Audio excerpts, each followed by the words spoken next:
এটার ভিতরে দিয়ে আপনারা ফেরিঘাটের তারার মতো কাম করলে কারবার হইব।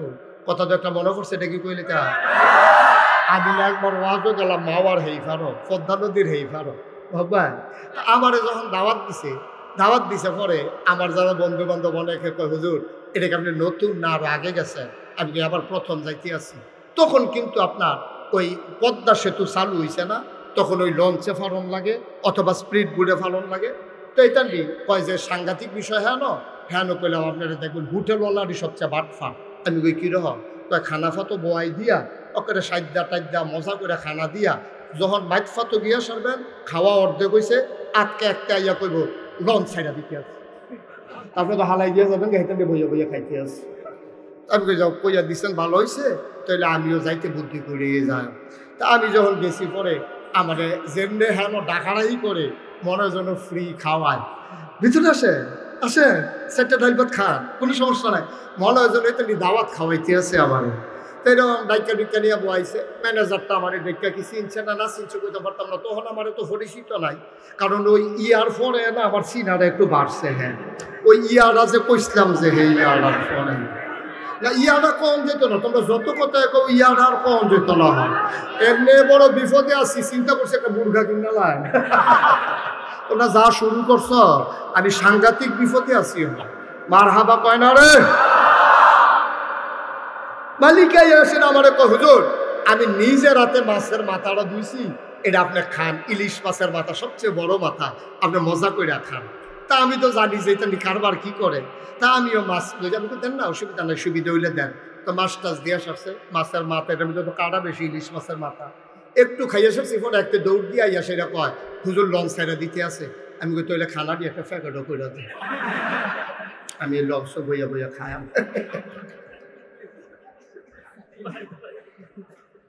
টেনশনের দরকার নাই, দাও দাও একটু দেরি হইব, তাহলে আমি কই খাইয়েই উঠি।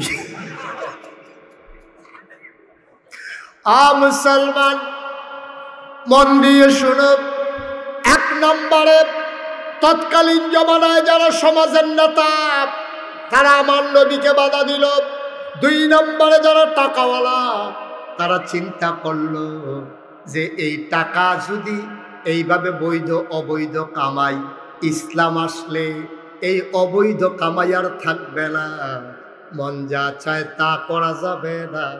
এই জন্য টাকাওয়ালা পুঁজিপতি যারা তারা চিৎকার করে ঘোষণা দিল টাকা দাও, মোহাম্মদের ইসলাম থামাও। ঠিক কিনা? আজকে বাংলাদেশে দেখবেন এখানে যেহেতু শিক্ষিত সচেতন জনগণ বেশি, এই জন্য ওভাবেই বলি, আজকে বাংলাদেশে দেখবেন যখন পহেলা বৈশাখ হয় তখন বিভিন্ন জায়গায় মেলা হয়, ওপেন এয়ার কনসার্ট হয়। এই যে কনসার্টগুলা মেলাগুলো স্পন্সর করে কারা? দেখবেন প্রাণ কোম্পানি, RFL কোম্পানি, অথবা দেখবেন বড় বড় মেঘনা গ্রুপ, অথবা দেখবেন সিটি গ্রুপ, বড় বড় গ্রুপ যারা আছে, বেক্সিমকো গ্রুপ। ওরা করে কি আপনার পহেলা বৈশাখ, রমনা বটমূলের ছায়ানটের আয়োজন, তারপরে আপনার কি বলে 31st নাইট, তারপরে 16ই ডিসেম্বরের নামে ওপেন এয়ার কনসার্ট স্টেডিয়ামের ভিতরে। এই টাকাগুলা দেয় কারা? টাকাগুলা দেয় বাংলাদেশে বড় বড় শিল্পপতি যারা, টাকার মালিক যারা, যারা আগে দাঁড়িয়ে রাখছিল বিপদ কামাই নিচ্ছে। আসেনি রে কারবা? আগে দেখলে মনে হইতো ফেরেস্তা একটা যাইতে আছে, সাদা পায়জামা, সাদা পাঞ্জাবি, সাদা টুপি, সাদা চুল, কি সুন্দর অক্ষরে দরবেশের মতো না, দরবেশে এত সুন্দর করে আটটা যাইতো। আর যেই মাত্রতে মাইনকাশি ভাত করলো কামাইয়া কুমাইয়া হমান। ঠিক কিরকম? হ্যাঁ আচ্ছা পঞ্চ দুঃখকে কই যারা ফাড়েনি কর। আচ্ছা আমরা রে হেরা কো আমরা বিলে ধর্ম ব্যবসায়ী, আমরা বিলে ধর্ম লইয়া রাজনীতি করি, ধর্ম লইয়া ব্যবসা করি। এই যে মাহবুবুর রহমান আশরাফি, উনি যে এই মাদ্রাসার প্রিন্সিপাল, আচ্ছা ওনারে যদি কয় আপনার গলা ছুরি লাগানো দেবো, আমরা হইলে দাড়ি কামান, উনি কইব দাড়ি কামানো যাইতো না, ছুরি লাগাইলে লাগাও। আমি মুশতাক ফয়েজি, আমার যদি 1 কোটি টাকার প্রস্তাব দেয়, 100 কোটি টাকার প্রস্তাব দেয় যে 100 কোটি টাকা দেওয়া হবে, আপনি দাড়িগুলা কামাই ফেলেন, আমার দ্বারা কি সম্ভব? কথা কথা সম্ভব? তাহলে যেই মানুষগুলো কোটি টাকার কাছে হার মানে না, যেই মানুষগুলো গলায় বুকে বন্দুক ধরলে তার ইসলাম থেকে দূরে সরে যেতে চায় না, তারা হয়ে গেছে ধর্ম ব্যবসায়ী। আর যারা রাজনৈতিক ভাবে নিজেকে প্রতিষ্ঠিত করার জন্য সুরত ধারণ করে ইসলামের, সিরত হলো শয়তানের। ওরা ধর্ম ব্যবসায়ী না, আমরা ধর্ম ব্যবসায়ী, ওরাই হচ্ছে প্রকৃত ধর্ম ব্যবসায়ী।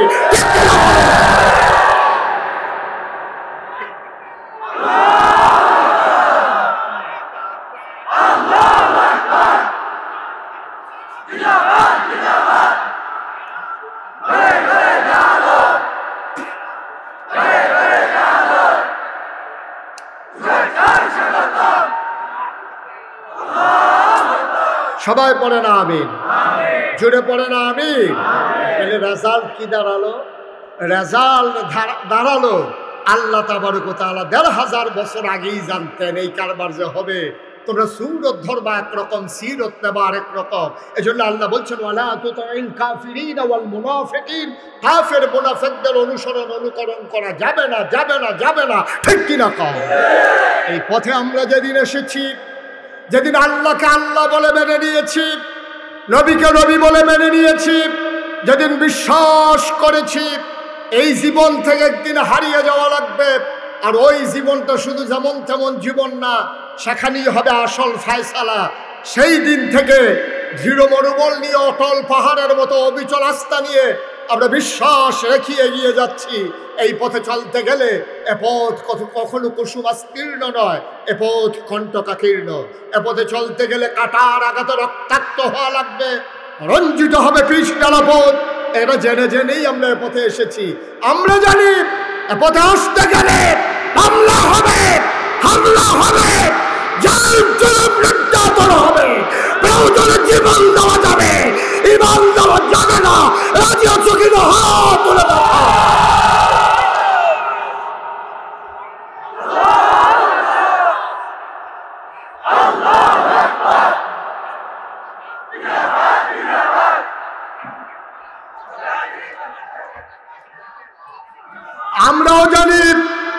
আমরাও জানি কেমন করে তাল মিলিয়ে চলতে হয়, আমরাও তাল মিলিয়ে চলতে জানি।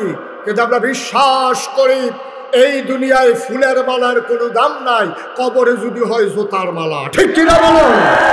আর এই দুনিয়ায় যদি টিটকারি হয়, মস্কারা হয়, গুম হয়, নির্যাতন হয়, নিপীড়ন হয়, মামলা হয়, হামলা হয়, ফাঁসি কাস্টে ঝুলতে হয়, বিশ্বাস আছে যেদিন কবরে যাব অপেক্ষা করছে আমাদের জন্য ফুলের মালা। ঠিক কিনা বলো? সুতরাং দুনিয়ায় ছেলেরা বসাও, তারা চুপ করে বসাও, তা কায়দা ভাইয়া লাইছে মালা। সবাই কনা আমিন, জোরে কনা আমিন।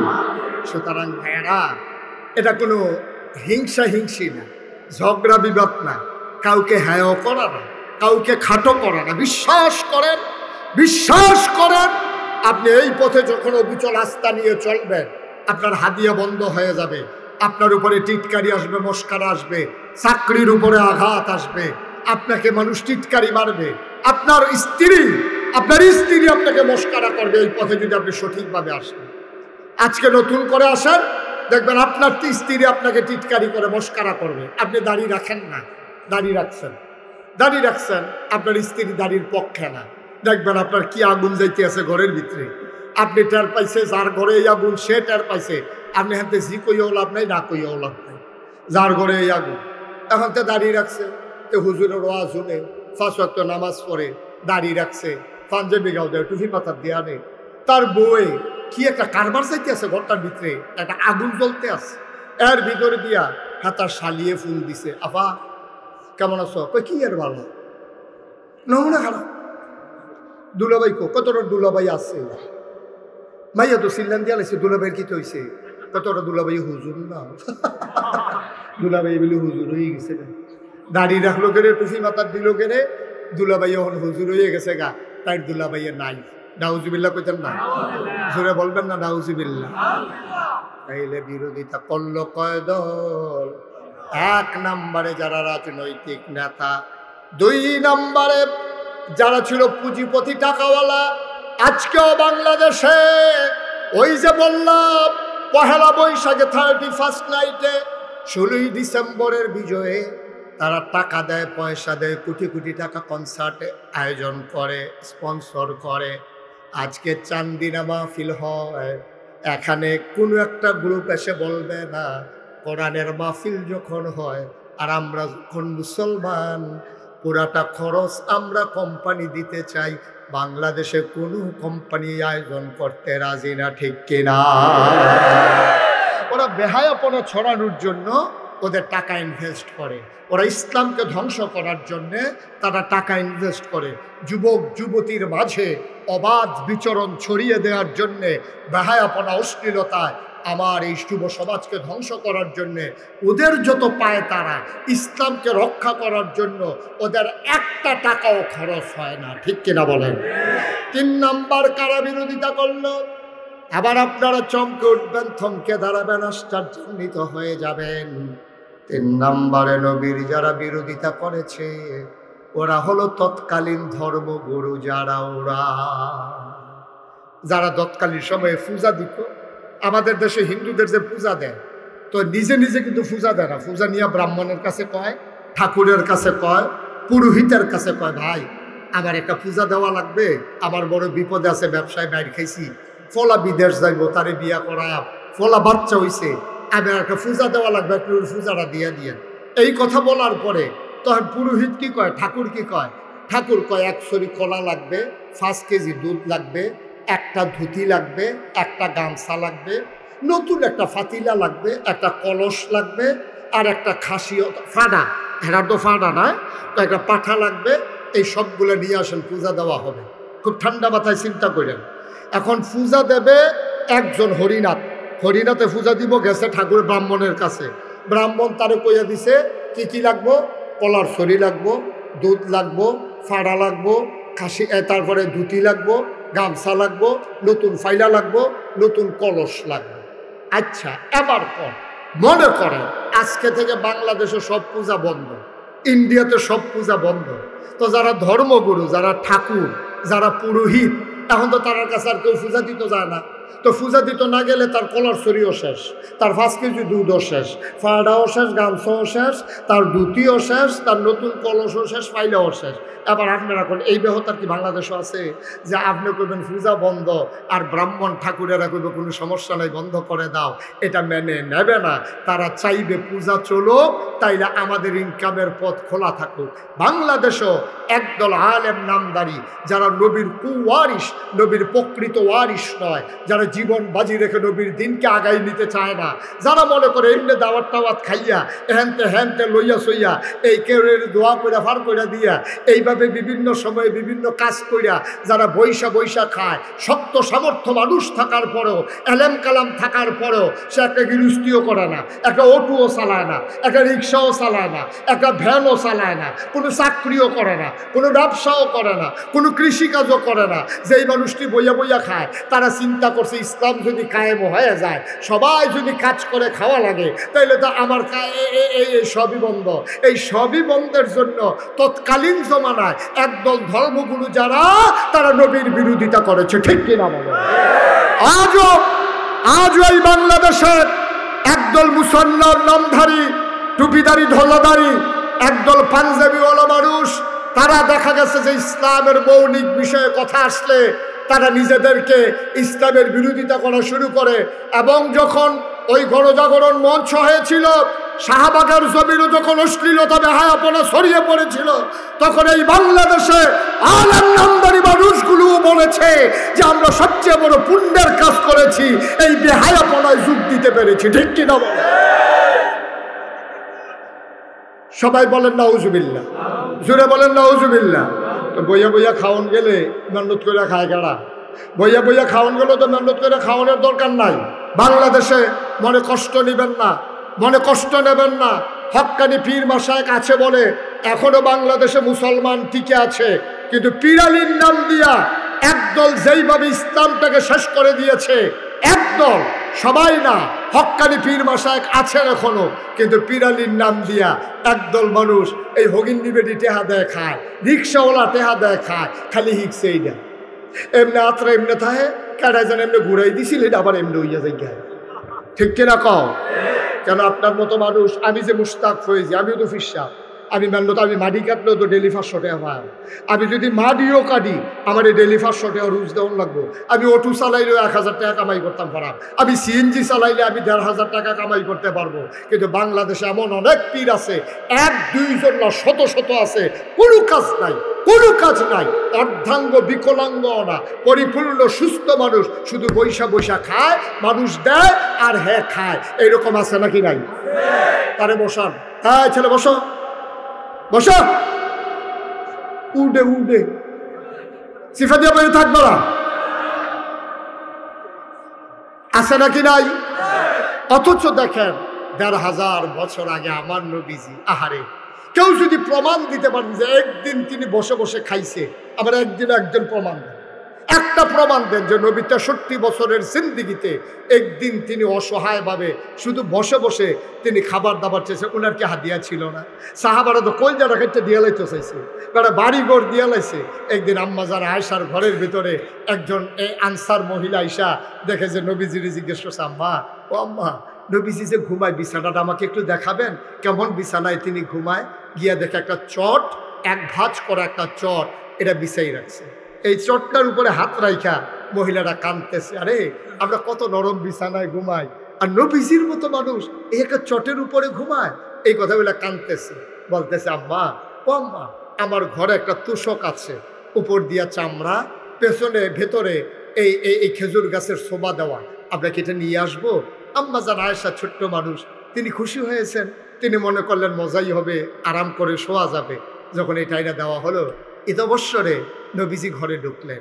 উনি যখন খাটের উপরে বসলেন, দেখলে একটু নরম নরম লাগতেছে। নবীজি বললেন, এইটা পাইলা কই? কয়েকজন মহিলা হাদিয়া দিয়েছে। আয়েশা, ও আয়েশা, আমার নবীজি আমার উহুদের পাহাড়, আমার আল্লাহ আমাকে উহুদের পাহাড়টা স্বর্ণ বানাই দিতে চাইছিল, আমি এটা রাজি হই নাই, আমি দুনিয়া থেকে ছেড়ে দিয়েছি। সামান্য একটা তুষকের কাছে হার মেনে যাব?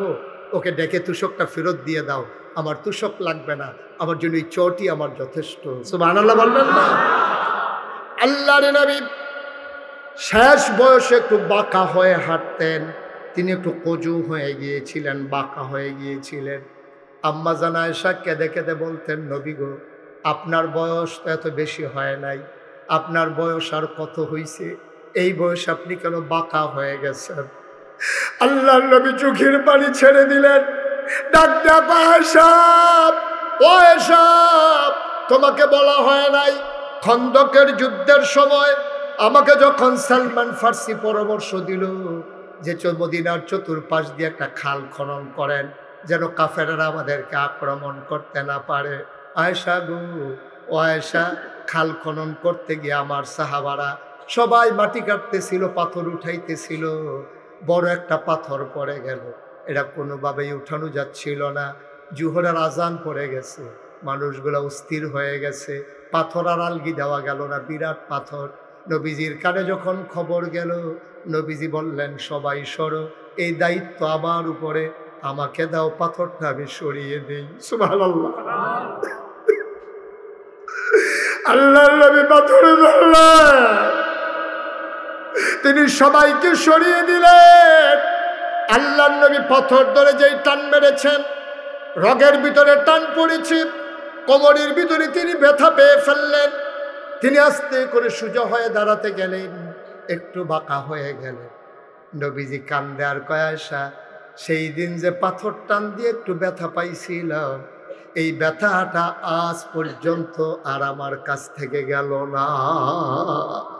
দুজাহানের বাদশা নবী, দুজাহানের বাদশা নবী। ভাই, ইবনে তাফসির ইবনে কাসির, একটা বিশ্ববিখ্যাত তাফসির, ইবনে কাসির দামিশকি রহমাতুল্লাহ আলাইহি, তার একটা হাদিস এনেছেন, সেখানে নবীজির এই হাদিসটা এত রেয়ার, আমি আর কোথাও অনেক জায়গায় খুঁজছি, আমি হাদিসটা আর পাই নাই। সেখানে ইবনে কাসির দামিশকি রহমাতুল্লাহ আলাইহি বলেন, একবার নবীজি বসে আছেন, এমন সময় একজন বেদুইন আরব, দূর মরুভূমির গ্রামের একটা আরব মুসলমান আসছে নবীর দরবারে, এসে বলতেছে, আসসালাতু ওয়াসসালামু আলাইকা ইয়া রাসূলুল্লাহ, আসসালাতু ওয়াসসালামু আলাইকা ইয়া হাবিবাল্লাহ। নবী বললেন, ওয়া আলাইকুম আসসালাম ওয়া রাহমাতুল্লাহ, কি খবর? কই, ইয়া রাসূলুল্লাহ, আপনি কি আমাকে চিনতে পেরেছেন? কই, না, তোমাকে তো চিনলাম না। কই, আমি দূর মরু প্রান্তরে একেবারে অজপাড়া গায়ে নিবৃত পল্লীতে বর্ডার বেল্টে আমার ঠিকানা, আমি একবারে সাইডে আমার বাড়ি, সবসময় তো আসতে পারি না, এজন্য আপনি আমাকে দেখেন কম, আপনারেও আমি দেখি কম। নবীগো একটা খুশির খবর নিয়ে এসেছি। আল্লাহর নবী বললেন, কিসের খুশির খবর? ইয়া রাসূলুল্লাহ, ইয়া হাবিবাল্লাহ, আপনি তো আমার রূহানি পিতা, আমার মেয়েটা তো আপনার নাতনি, আপনার মেয়ে আপনার নাতনি বিয়ের উপযুক্ত হয়ে গেছে। আমি একটা ভালো ছেলে পাইয়া, নামাজি পরহেজগার, অনেক সুন্দর উত্তম চরিত্রের অধিকারী একটা মানুষ পাইয়া তার জন্য বিয়ে ঠিক করে ফেলেছি, বিয়েও হয়ে গেছে। নবী গো, গুস্তাখি মাফ কর দিজিয়ে, বেয়াদবি মাফ করবেন, আমি আপনারে জানাইতে পারি নাই। আমি এসেছি এই জন্যে, আপনার নাতিনের বিয়েতে আপনি কি কোনো উপহার দিবেন না? সুবহানাল্লাহ বলবেন না?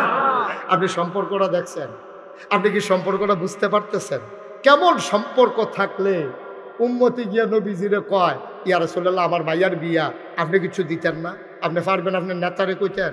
আপনি পারবেন আপনি ফিস সাহেবরে কইতেন যে হুজুর, সারাটা জীবন তো আপনার ফিসে ঘুরলাম, আমার মেয়ের তো বিয়া, আপনার তো নাতিন, আপনি কি দিবেন হুজুর? এই কথাটা বাংলাদেশে কোনো ফিস সাহেবের কাছে গিয়ে বলা যাবে?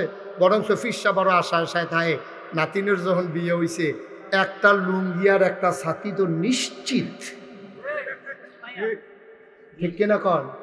ছাতি তো একটা পাবো, লুঙ্গিয়াতে কোনো সন্দেহ নাই, পাঞ্জাবির কাপড়ও দিত ফা। যেহেতু আমার নাতিনের বিয়ে হয়েছে, আমি তো এটা ফা না, তাই না যে জীবনে বাইদে বাইদে দেওয়ান দরকার, তাই না? এটার আর খবর নাই, তাই খালি হাদিয়া লইতে ইচ্ছে। আবার মাসালা পা হাদিয়া লন শূন্য, কারণ হাদিয়া লন যে শূন্য, এটার লগে লগে যে আছে হাদিয়া দেওয়ানো শূন্য, এটা তাই বুঝলেই নিস, ঠিক কিনা কন? নাতিনের বিয়ে হয়েছে, ফিসা বুঝুন আপনি কি দিবেন? বাংলাদেশে এই কথাটা কইনা মুরিদ, আর এরকম কথা কোনের জায়গা ফিসা বড় অভাব আছে, ঠিক কিনা কন? খাইতে খাইতে খাইতে খাইতে মুরিদরা খালি দুনিয়া ছাড়ায়, তা বাবা দুনিয়া ছাড়ো, বাবা দুনিয়া ছাড়ো। দুনিয়া ছাড়তে ছাড়তে হেতে সব ছাড়া দিছে, আর এবারে খেত রাখতে রাখতে এই গ্রাম বাদ দিয়ে এই গ্রামও গেছে। মুরিদরা খালি দুনিয়া ছাড়ায়, আর এবারে খালি দুনিয়াটা আঞ্জা দিয়া ধরে। আপনি বললে আপনি জিব্বা কামড় দিয়ে কচ করে কেটে ফেলবেন। আমি এমন একজন পীর সাহেবের নাম জানি, আপনি শুনলে অবাক হয়ে যাবেন। এই যে গত বিএস খতিয়ান হইল, এই লাস্ট যেটা বাংলাদেশের সরকার যে খতিয়ান করতে হইলো, অফিসার এসে এক পীর সাহেব জিজ্ঞাসে যে হুজুর আপনার জায়গা জমির, আর আপনার কয় ভাই কই বোন কন, আমি এটি ফরাইন্স মতো বাক করে দিয়ে দেন। এবারে হাসতে হাসতে কয়, আমি তো আবার বাহির ঘরে একজনে সব দিয়ে আমারে দেন। এবারে কাগজপত্র সব লেখা দিয়ে আসে না, থানা তো যাইতে পারছে না, ওই পীর সাহেবের বই নেই তো খবর পাইয়া অফিসার লেগে মাইক ফটো ধরে বইছে, আপনি যদি সব বাইয়েতে লেখা দিছেন, বা আমার দুষ কি, আপনার বাইয়েই তো কইছে, আপনারা কেউ নাই। হেপারা আছে একজন, তো হেপারে দিতাম না ব্যায়াম কারে, এইরকম ফিস সাবো বাংলাদেশও। নাউজুবিল্লাহ কইতেন না? জোরে কইতেন না নাউজুবিল্লাহ? কষ্ট হইতেছে আপনাদের না? এই কয়েক মিনিটের ভিতরে ছেড়ে দিচ্ছি। আল্লাহর নবী বসে আছেন নিথরে নিস্তব্ধ হয়ে।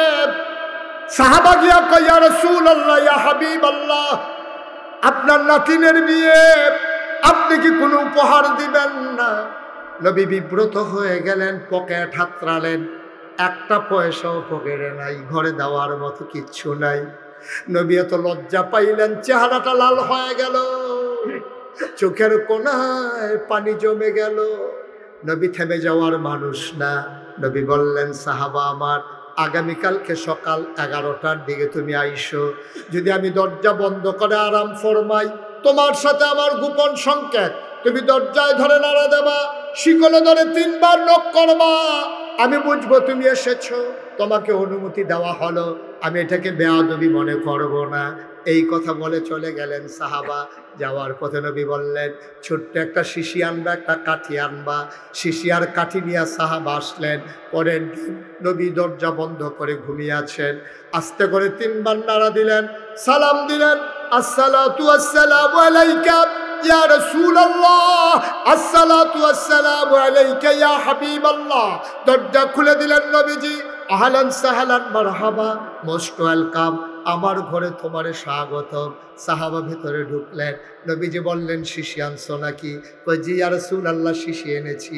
এবার সাহাবা কয়, নবী পাঞ্জাবির হাতাটা কোনই পর্যন্ত উঠালেন, 2 পাঞ্জাবির হাতা কোনই পর্যন্ত গুছাইয়া তিনি শক্ত করে এমনভাবে কচলাইতে শুরু করলেন। কচলাইতে কচলাইতে হাত দুইটা গরম হয়ে গেল, পশমের গোড়ায় গোড়ায় ঘাম জমে গেল। আল্লাহর নবী বললেন, শিশি এনেছো নাকি? কয় হ্যাঁ ইয়া রাসূলুল্লাহ এনেছি। আবার নবী হাতটা বাঁকা করলেন, বললেন কনুর কাছে শিশিটা ধরো। শিশিটা ধরা হলো, জমা ঘামগুলো ফোঁটা ফোঁটা করে শিশির ভিতরে পড়তেছে, 2 হাতের ঘাম। আবার 2 হাত অর্ধেক করে শিশিটা ভরে গেল। আল্লাহর নবী মুখটা বন্ধ করে কাঠিটা হাতে দিয়া ডাক দেয়া কয়, সাহাবারে, ও সাহাবা, গরিব নবী তোমার, ইচ্ছে করলেই একটা দাবি উপহার দিতে পারলাম না। একবেলা খাইলে আরেক বেলায় চুলায় আগুন জ্বলে না। না পারলাম দিতে কানের দুল, না পারলে দিতাম একটা নাকের ফুল।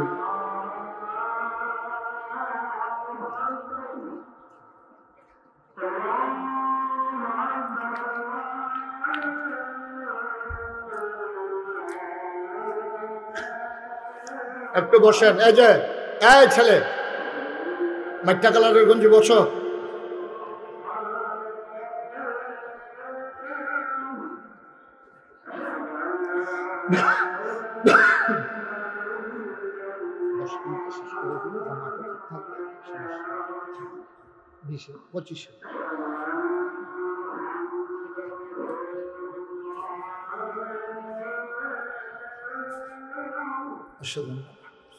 উঠেন না, আমরা সবাই জামাতে নামাজ পড়বো, একটু বসেন। আমি শেষ করে দেবো, আজানের পরে 15 মিনিট টাইম আছে, আমার মাথায় আছে সব। বসেন।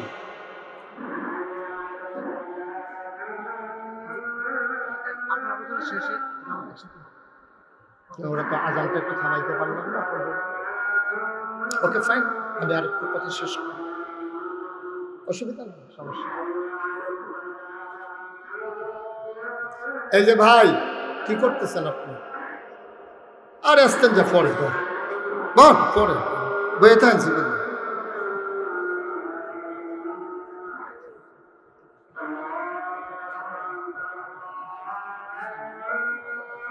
কতবার দিচ্ছেন বলি তো, বারবার দিতে পারছি।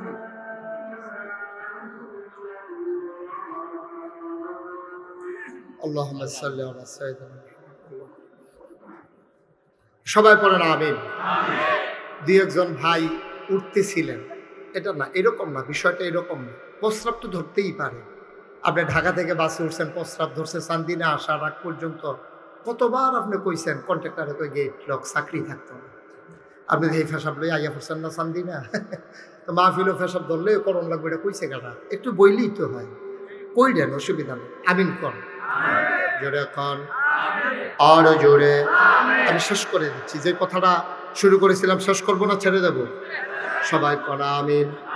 বন্ধুরা আমার, ভাইরা আমার, এবার আল্লাহর নবী চোখের পানি ছেড়ে দিয়ে কয়, সাহাবা আমার, তোমার গরিব নবী একবেলা খাইলে আর একবেলা খাবার নাই। একদিন চুলায় আগুন জ্বললে 3 দিন চুলায় আগুন জ্বলে না।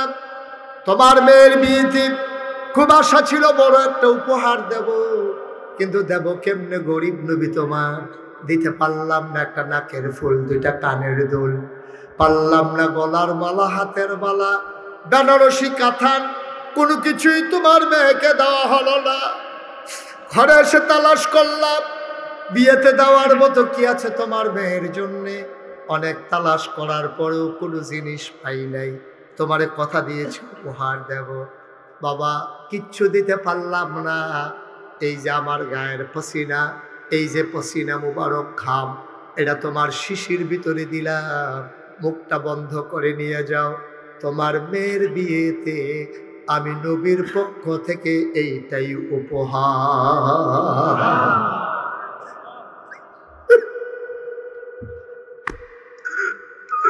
কি নবী আমার, এই নবী তোমার আমার নবী, কলিজার ভিতরে মায়ায় ভরা। আল্লাহ কোরআনুল কারীমে কত সুন্দর করে ওয়াজ করে দিলেন, ফাবিমা রাহমাতিন মিনাল্লাহ, ফাবিমা রাহমাতিন মিনাল্লাহি লিনতা লাহুম ওয়ালাউ কুনতা ফাজ্জান গালিযাল কলব লানফাদ্দু মিন হাওলিক ফাআফু আনহুম ওয়াস্তাগফির লাহুম وشاورهم في الأمر فإذا عزمت فتوكل على الله إن الله يحب المتوكلين বল যারা ভরা নবীর মায়া দুনিয়ার মানুষের জন্য সমস্ত প্রাণীর জন্য মায়ার মায়া এই নবী বিয়েতে কিচ্ছু দিতে পারলেন না নিজের গা থেকে ঘাম মুবারক বার করে এক শিশি ঘাম ওই ওবাদুইন আরবের হাতের ভিতরে দিয়ে কই এইটাই তোমার মেয়ের বিয়েতে উপহার সাহাবা মাথা নিচু করে বাড়ির দিকে রওনা করলেন মেয়েটা বাড়ির আঙ্গিনায় দাঁড়িয়ে আছে নবী উপহার দেবে বাবা নিয়ে আসবে ছোট্ট মেয়ে একেবারে কিশোরী মেয়ে মেয়েটার মনে বড় আনন্দ নিশ্চয়ই নবী ভালো একটা উপহার দেবে উপহার পেতে কান্না ভালো লাগে মেয়েটা অপেক্ষমান বাবা কেন আসে না বেলা পড়ে যায় বাবা কেন আসে না দূরে মরুভূমির মাঝে তাকিয়ে দেখি একটা মানুষ ক্লান্ত পরিশ্রান্ত হয়ে আগায় আসতেছে বাড়িটা ছিল বিচ্ছিন্ন একটা জায়গায় মেয়েটা যখন দেখলো দূর থেকে বুঝলো আব্বা আসতেছে মেয়েটা দিল দৌড় মাঠের মাঝামাঝি চলে গেল বাবাকে জড়িয়ে ধরলো দেখে হাত খালি বলে বাবা আমার বিয়ে থেকে আমার নবীজি কোনো উপহার দেয় নাই কিচ্ছু কি দেয় নাই আমার নবী লোকটা কান্দার কয় হবে তোর ভাগ্য বড় ভালো তোর মতো মেয়ে আসমানের নিচে জমিনে আর আছে কিনা আমি জানি না সবচেয়ে দামি উপহারটা তুই পেয়ে গেছস আব্বা কই উপহার লুঙ্গির খুঁট থেকে বের করলেন ছোট্ট একটা শিশি যখন বের করার সাথে সাথে পুরা এলাকাটা সুগন্ধে ভরে গেল মেয়েটা কয় বাবা এটা কি কয়টাই তোর বিয়েতে নবীর দেওয়া উপহার নবী নিজের হাতে ঘাম বের করে তোর জন্য শিশিতে ভরে দিয়ে দিয়েছেন মেয়েটা খপ করে হাতে নিল চোখে মুখে লাগালো বুকে লাগালো চিৎকার করে কয় বাবা গোটা পৃথিবীটা যদি নবীজি আমারে দিত আমি এত খুশি হইতাম না নবীর গায়ের আতর পেয়ে আমি যত খুশি হয়েছি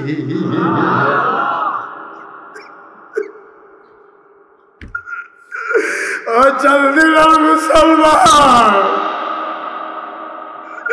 ও এলাকার মুসলমান মুশতাক ফয়েজি যদি কোনোদিন এই ময়দানে আর না আসে কোনোদিন যদি তোমাদেরকে না ডাকে মনে রাখবা আমি এসেছিলাম মনে রাখবা কথা কয়টা বলে গেলাম আমার দেশে রাজনৈতিক নেতা বলো পীর মাশায়েখ বলো ব্যবসায়ী বলো পুঁজিপতি বলো সবাই যার যার স্বার্থে ইসলামকে ব্যবহার করেছে খুব কম মানুষ আছে ইসলামের মতো নিজেকে সাজিয়েছে এই রকম মানুষের সংখ্যা বড়ই কম এই জন্য আমি বলি তোমার মন মতো আব্বা ইসলাম হবে না ইসলামের মন মতো তোমাকে হইতে হবে ঠিক কিনা ইসলামের মন মতো আপনাকে আমাকে হইতে হবে বাবা এইটা যদি আপনি মেনে নিতে পারেন এটা যদি ডিটারমাইন্ড হন আপনি যদি সিদ্ধান্ত নেন যে হ্যাঁ আমি আমার পীরকে ওইক্ষণ পর্যন্ত মানব যিনি যতক্ষণ পর্যন্ত ইসলামের মৌলিক বিষয় আপোষ করেন না ততক্ষণ পর্যন্ত আমি আমার পীরের সাথে আছি আমি যখন দেখব আমার পীর নামাজের দিকে উৎসাহিত করে না আমার পীর রোজার দিকে উৎসাহিত করে না আমার পীর সুদখুর ঘুষখুর মদখুর সমান তালে সবার থেকে হাদিয়া নেয় আমি বুঝবো এই পীর পীর না এই পীর পীর নামের কলঙ্ক ঠিক কিনা বলো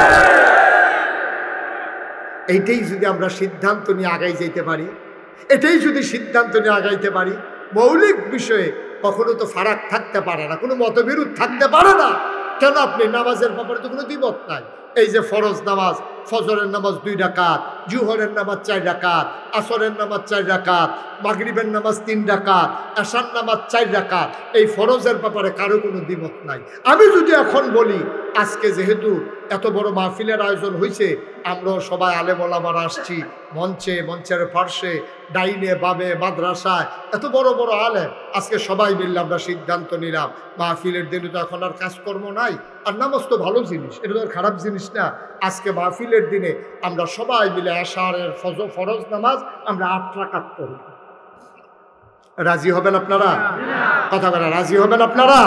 কেউ রাজি হবেন না। তাইলে আল্লাহ এক, এই ব্যাপারে তো আমাদের কারো কোনো দ্বিমত নাই।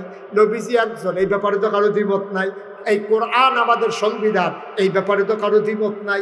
5 ওয়াক্ত নামাজ, এই ব্যাপারে দ্বিমত নাই। ফরজ রোজা, এই ব্যাপারে দ্বিমত নাই।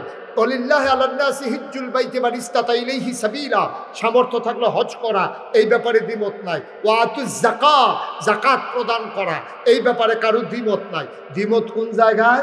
কেড়ায় খেরুইছে, কেড়ায় বইছে। ঠিক ঠিক কর না কেন? আপনি তো কোনটা ঠিক কর না, আপনি বলে মাহফিলটা ধরে দিলাম, ঠিক নি রে?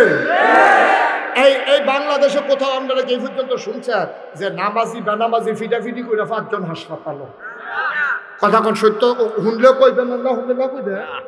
আমি শুনছি না ভাই, ওপর আমি ফোর্সিং বেল ফিটা কইতাম পারা ভাই, এই ফিটে তো করুখানো শুনছি যে নামাজি বেনামাজি ফিটাফিটি হয়েছে, এর ভিতরে 5 জন হাসপাতালও গেছে, এরকম কোথাও হয়েছে? আচ্ছা, হাসপাতালে গেলে গেছে, না গেলে হুদা ফিটাফিটি হয়েছে, এরকম হয়েছে নি? নামাজি বেনামাজি তর্কাতর্কি হয়েছে, এরকম হয়েছে নি? নামাজি বেনামাজি ঝগড়া লাইতেছে, এরা বেনামাজির একটা মসজিদ দিয়া লাইছে, নামাজির একটা মসজিদ দিছে, এরকম হয়েছে নি? তাহলে নামাজি বেনামাজি ফিটাফিটি নাই, নামাজি বেনামাজি তর্কাতর্কি নাই, নামাজি বেনামাজি ঝগড়া করে 2 মসজিদ হয়েছে না। কিন্তু বাংলাদেশে কেড়ায় মিলাদের ভিতরে খেরুইছে, কেড়ায় বইছে, এইটা লইয়া ফিটাফিটি হয়েছে, মানুষ হাসপাতালও গেছে, আবার 2 মসজিদ হয়েছে। ঠিক কিনা কম? আমরা কই আছি? আমরা এত বোকা, করে বেহতার লাশ সীমানা সাহসটলো বইয়া যে হড় করে হুদ দাফা, বুদ্ধি নেই তো। বুদ্ধি থাকলে তোমারে বুঝি বেআইয়ে মুলার দ্বারা দিয়ে হুটকি দিয়ে খাওয়াই দিছে। কথা যেটা মনে পড়ছে এটা কি কইলে তা আর আইনা না একটা সারা লাগাই দিয়ে থাকে। বেআইয়ে বেআইয়ে এবার ফলা বিয়া করাইছে দাউদকান্দি। কি কান্দি? দাউদকান্দি। এবার এমন বুদ্ধিমান বেআই পাইছে, এই বেআইয়ে শান্তিনাথে গেলে হেবাটাকে বেআই এত মেহনত করে আইসে, নিশ্চয়ই কি আছে রেডিমেড যা আছে খাইয়ালাম। তো রেডিমেড যা আছে খাইয়াল, তো রেডিমেড একটা মানুষের কি কথা হয়, মূলার দ্বারা দিয়ে হুটকে দিয়ে রাঁধছে, এরপরে গিয়ে কচু শাক রাঁধছে, এরপরে গিয়ে ডাইল রাঁধছে, এইটা দিয়ে বেআইরে খাওয়াইছে। এবার আপনারা বলতে হবে সান্দিনার বেআইয়ে কি জিতছে না ঠকছে? কথা কেন জিতছে না ঠকছে? সান্দিনার বেআইয়ে একটু সহজ সরল বেআইন মশাল লাগবেন না, আইসে পরে জিগাইতে আছে কি দিয়া খাওয়াইছে বেআইয়ে? কয় রেডিমেড। বেআইয়ের তো টান বেশি, তো আমার লাগিয়া ও কইছে রেডিমেড খাইয়া লাইতাম। টান বেশি? হ্যাঁ, আপনি বেআইয়ের চালাকি ধরতেন পারবেন? বেআই বাচ্চা সারা আইয়া পড়ছে, কয় মনে ভাই এই বেআই না আমার। আপনি এই বেআইয়ে বুঝে আপনার টান বেশি দিকে রেডিমেড খাওয়াই লইছে। কয় কয় তো রেডিমেড কি খাওয়াইছে? কয় মুলার দ্বারা দিয়ে হুটকি দিয়া আর কচু শাক আছে রাড়িয়া ডাইল দিয়া। এই দিখাইতেন না আপনি দাউদকান্দি গেছে, আমরা কোনো খানার অভাব আছে। আরেকবার যাইতে আপনি এই ইলিটগুঞ্জ নেন না, চাটা খাইয়ার পরে যাইবেন, দেরি হইলেও যেন কোনো সমস্যা না হয়। পরের বার গেছে, বেআইনে তো হিয়াই দিছে, গেছে পরে বেআই যা আছে রেডিমেড খাইয়ালাম। না, নাস্তা খাইয়াইছি, লুঙ্গিটা দেন গোসল করি, বেআইন রকম মূল কারা জব করতো।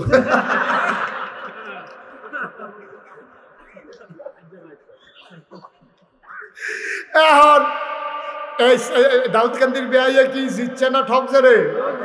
সানদিনার বেআইয়ে জিতছে। শয়তানে তো খারা আদুবুম মুবিন, এটা হলো শয়তানের হেডকোয়ার্টার। হ্যাঁ, তো চ্যালেঞ্জ করছে, তোমার বান্দা কেমনে জান্নাতে যায় আমি এটা চাইয়া দিতে আসি। এই কথা কন্যা শয়তানে তোমার এটা আকাম টুকামো লাগাই দিছে। ওই বেআইয়ে যেমন মুলার দ্বারা হুটকি দিয়ে খাওয়াই দিছে, শয়তানে তোমারে কেড়ায় দাঁড়াইছে না, এই ফেসো হালাই দিয়া তোমার নামাজ কাজা করাইছে। ঠিক কিনা? তোমারে নামাজ ছড়াইছে, তোমারে লাগাই দিছে ফিটাফিটি, এগুলো দিয়ে নামাজের খবর নাই। আরো সহজ করে কইতে আছে, সারা জীবনের নফল যদি একখানো করেন, আপনি একটা ফরজের সমান বানাইতে পারবেন না।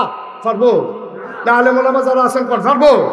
সারা জীবনের নফল একখানো করলো, নফলের জায়গাত নফল, ফরজের জায়গাত ফরজ, সারা জীবনের নফল মিলাইলো একটা ফরজ হইতো না। ঠিক কিনা কম?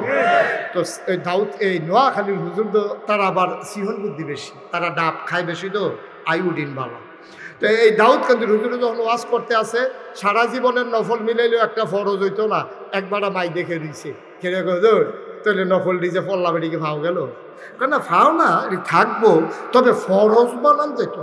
হ্যাঁ বেড়াই খেলিয়া হুজুর তারপরেও যদি কইয়া দিতেন কয়টা নফল মিলাইলে একটা ফরজ হয় তাহলে কাম লাগলে বাড়াইয়া কয়টা ফরজ এই নফল করতাম। হুজুরে কয় জীবনে তো এই প্রশ্ন কেউ করছে না, যে 40 বছর ধরে ওয়াজ করতে আসি কয়টা নফল মিলাইলে একটা ফরজ হয়, এই কথা তো কেউ এই পর্যন্ত জিজ্ঞাসা না। হুজুরে ধুম ধরে বইয়া রয়েছে কোন কিতাব পাওয়া যাবো, কোন কিতাব পাওয়া যাবো। কয় না এটা কিতাব দিয়ে হইতো না। হুজুরে পরে কয় কিতাবটা জিজ্ঞাসলেন, হুজুর জিজ্ঞাসলাম কয়টা নফল মিলাইলে একটা ফরজ হয়। হুজুরে কতক্ষণ ধুম ধরে থেকে কয় যতটা সুপারি গাছ মিলাইলে একটা নারকল গাছ হয়।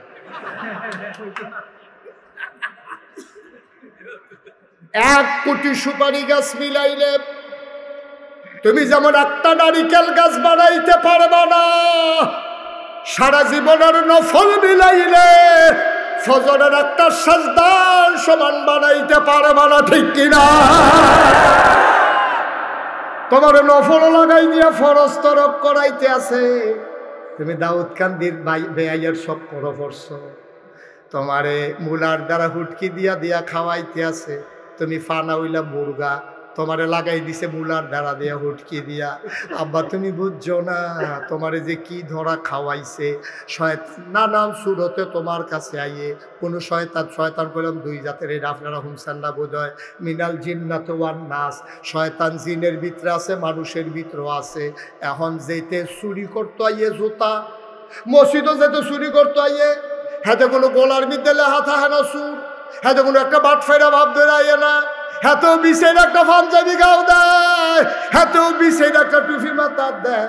কারণ তে জানে টুফি মাথাত না দিয়া গেলে মানুষের সন্দেহ করে লাইব, পাঞ্জাবি না গাও দিলে সন্দেহ করে লাইব। এর লাইগা জোতা চুরেও জোতা চুরির আগে দিয়ে একটা ভাব ধরে। বাংলাদেশও ইমান চুরির আগে একদল ইমান চুর একটা ভাব ধরে, ঠিক কিনা? দেখলে মনে হয় তোমার ফেরেস্তা নাজিল হইছে, কি সুন্দর ফাগড়ি, কি সুন্দর দাড়ি, কি সুন্দর পাঞ্জাবি, মনে হয় যেমন ফেরেস্তা একটা যেটা শয়তানের হেডকোয়ার্টার, ঠিক কিনা? তুমি আমার মুসলমানের ভিতরে বিভেদ সৃষ্টি করো। ফরু মাসালা নিয়ে তুমি 3 ঘন্টা ওয়াজ করলে 4 ঘন্টা তুমি ফরু মাসালা নিয়ে ওয়াজ করো, মৌলিক ওয়াজ তোমার নাই। বাংলাদেশে তুমি বেনামাজি দেখো না, নামাজের ওয়াজ পারো না, তুমি আওয়াবিনের ওয়াজ করো, আশরাকের ওয়াজ করো। আগে নামাজের ওয়াজ করো, 18 কোটি মানুষ আগে নামাজি হোক, তারপরে যখন নামাজ ধরে লাইব তে বিষয়টা আরো নফল নামাজ বার করবো, মজা পাইয়া লাইলে, ঠিক কিনা? কম হাতে বাইক যাওয়ার জ্বালায় হাতে হোর বাইক গেছে বেড়াই যাও হুদাবাদ খালি যাও খাওয়ায় এই জ্বালা আয় যাও খাইতে খাইতে ভিতরটা তামা করে লাইছি। হৌর বেদ গিয়ে দিয়ে কিন্তু সিন্নি টিন্নি খাওয়ান যায়নি, গিয়া দেখছে যে দিছে যাও। হৌর বেদ গেছে করে শুরু করছে যাও দিয়া, তো যাও দিয়া যখন দিছে তো বাদ যেই যাওয়াটা জ্বালায় হৌর বেদ তাইলা সেই যাও দিয়ে ভাই হৌর বেদ তো শুরু হয়েছে। তেনা ঠেলা দিয়ে গেছে নিহি খায়েঙ্গে, ওই নিহি খায়েঙ্গের লগে যে আঙ্গুলের মধ্যে যে কুতুর লাগছে এটা মুখ দিয়ে দেখে মিটা লাগে। এত মনে মনে কি তারা যাও মনে করে ঢালা দিয়ে দিলাম সিন নিয়ে না।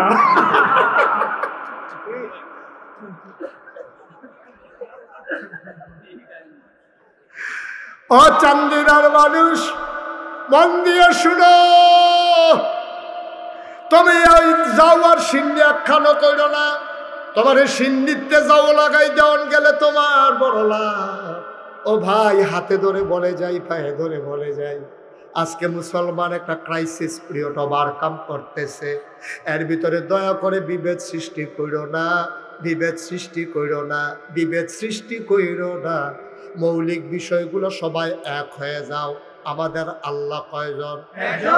নবী, কোরআন, ইসলাম একটা, কেবলা সব আমাদের এক।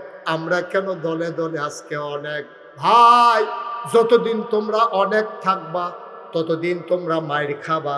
সবাই মিলে এক হয়ে যাও, আমার ইসলামের দিকে চোখ তুলে তাকানোর কারো সাহস থাকবে না, ঠিক কিনা? সব মিলে এক হয়ে যাও। আমার মনে আছে, আমি কথার জন্য কথা বলা না, এই 1 বছর ইন্ডিয়ার তারা খুব খেয়াল করেন, সিহন কথা খেয়াল আসেনি? এই সিহন কথা কইতেছে হন, 1 বছর ইন্ডিয়ার তারা আমরা তারার একটা ধমক দিছি যে তোমরা দেশের গরু ফাড়াইতাম না, বর্ডারে শক্ত চেক হবে, দেখি আবার তোমরা করতে কুরবানি দাও। এই কথা হই না, আমরার ফলাফাইনি এত শক্ত হইছে শিক্ষিত ফলাফায় জায়গায় জায়গায় সব ফার্ম করে আনেছে, এগ্রো ফার্ম, অমুকখানো ফার্ম, হ্যাক ফার্মের ভিতরে 100, 200, 150 গরু, হ্যাকে গরু কি মাশাল্লাহ। অহন কুরবানি দিয়া সমীক্ষায় দেখা গেল যে গরু আরো উফুরছে। ইন্ডিয়াতে একটা গরু আনন্দ লাগছে না, সব আনা লাগতেন না। একতার এই রেজাল্ট। আমরা যদি এক হয়ে যাই তাইলে পার্শ্ববর্তী দেশগুলা আমাদের দিকে চোখ রাঙানোর সাহস পাবে না। আমরা যখন অলস হয়েছি হেতারা তখন টিটকারি মারা শিখছে। আপনি যখন বইয়া খাওয়া শিখছেন হেতারা তখন আপনার হুমকি দেয়, ফেস নিবানি, রোহন নিবানি, আইও। ওই যে সুইটটা ফলাফাইনের মতো আর ভিতরে খেলা লইতাম না, তুই লজেন বিশত্তা কেড়ে তোরে খেলাত লইতাম না, এই কারবার আর কি। আরে বাড়া তোরা যান মানে তোদের বড় বড় ফেস নেমনি, রোহন নেমনি, আমরা কি মাগ না নি রে? আগে পেহার পরে না ফেস দিতে, ঠিক কিনা কম? তো তোমরা যদি মনে করো দিতা না, তো আমরা ফোলাফাইন দিয়ে আবার ওই গরু ফালনের মতো শুরু করুন লাগবো আর কি। আমার কথা তো তোমরা শুনো না, চান্দিনার তারা যে কথা শুনো দেখবে ইন্ডিয়ার ফেলার চাওয়ানো লাগতো না। আমরা সবাই এখানে যারা আছে আবি থেকে শুরু করে একেবারে মাহবুবুর রহমান আশরাফি ভাই, এবারে আরো বড় বড় এখন আলে মোলামার থেকে আরম্ভ করিয়া সবাই মিল্লা আমরা সর্বোচ্চ 24 ঘন্টার ভিতরে মাত্র 1 ঘন্টা জমিনে কাজ করব।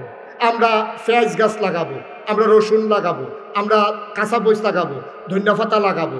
তারপরে আমরা কি করব, বাড়ির পিছে যে গাতাটা আছে এটা লেবার লইয়া অথবা জিফুত্রে লইয়া এটারে সুন্দর করে গাতা করিয়া কয়টা তেলাপিয়া ফালাই দেবো।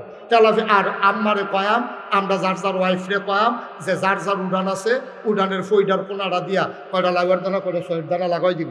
আমরা নেট কিনা দেন, যেহেতু আমরা গৃহস্থী করি না, নেট দিয়া এই লাউ হইব সই হইব, আমরা হ্যানতে আম্মা লাউয়ের ডোকা ফাইরা সই ফাইরা এরপরে ওই তেলাপিয়া মাছ হ্যানতে দইরা এরপরে সহির তলে কাঁচামই আর এই ধন্য এই কি কয় পেঁয়াজ ফুল্লা কাঁচামরিচ ফাইরা দিয়া ধন্য পাতা সেইটা দিয়া রে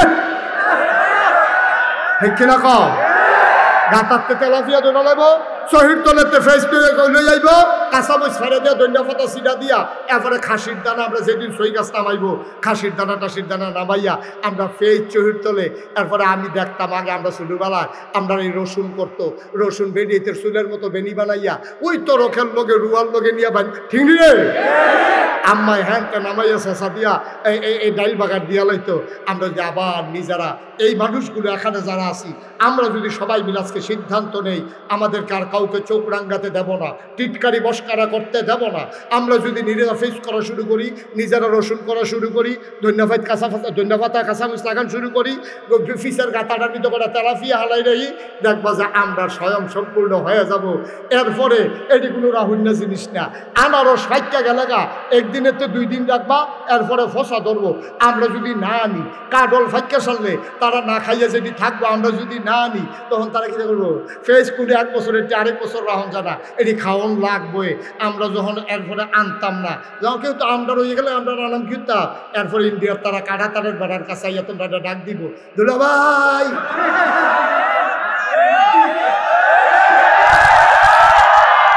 দুবলা ফেস নিয়েন, আমরা তার নিহি খায়েঙ্গে শহীদ তোলে ঠিক কিনা কম। কথা তো হচ্ছে তাহলে ইন্ডিয়ার তারা আমরা ফেস দিয়ে ডর দেখাইতে পারলো না, ঠিক কিনা কম। আজকে চলো এই 56,000 বর্গ মাইলের বাংলাদেশ, টাকনাফ থেকে তেতুলিয়া, রূপসা থেকে পাথুরিয়া, আবার 18 কোটি মানুষ, আমি হিন্দু বৌদ্ধ খ্রিস্টান বুঝি না, আমি জৈন পার্সি নিগোষ্ঠীর মানুষ বুঝি না, সবাই মিলে আমরা বাংলাদেশি, যেহেতু এই বাংলাদেশের ভূখণ্ডে বাস করি। এই দেশ আমার দেশ, এই দেশের দিকে গেলে চোখ তুলে তাকাবে, ওই চোখ জায়গা মতো থাকবে না, ঠিক কিনা বলো।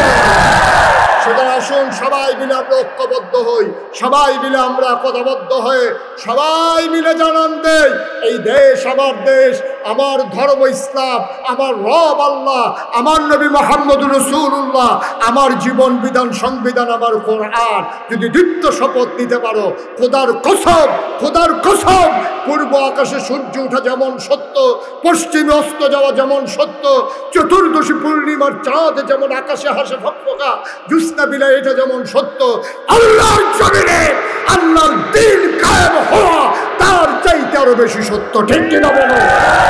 এর জন্য যা করা দরকার চান্দিনার মুসলমান প্রস্তুত আছো কিনা? হাত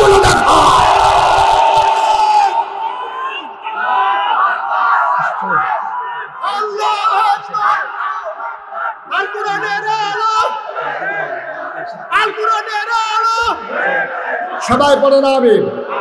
আমরা এখন এশার নামাজ পড়ব। আমার প্রিয় ভাই, বাংলাদেশের প্রথিতযশা আলেমে দ্বীন, বিশিষ্ট আলোড়ন সৃষ্টিকারী বক্তা সাদিকুর রহমান আল আজহারি, তিনি আমাদের মাঝে এসে তাশরীফ এনেছেন। আলহামদুলিল্লাহ বলবেন না? ওয়াজ শুনলে বুঝবেন ওয়াজ কারে কয়। আমার কি আর ওয়াজ, আমি তো আই যাই আপনার লোকে খাতির আছে লেগে আর কি। ওয়াজ ওই হনাইতে আছে ওয়াজ।